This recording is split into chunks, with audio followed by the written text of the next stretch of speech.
Hello mga guys. Ayan po, nasa terrace po kami. Pinasuot ko po ng protective jersey toilets. Para makabalance po ng pagtayo niya. Kailangan talaga po natin mag-sacrifice at gawin ang alam natin na makatutulong sa pag-recovery nila.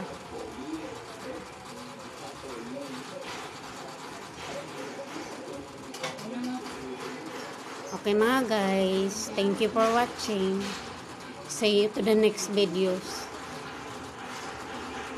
And thank you to all viewers to support of all my uploaded videos. God bless.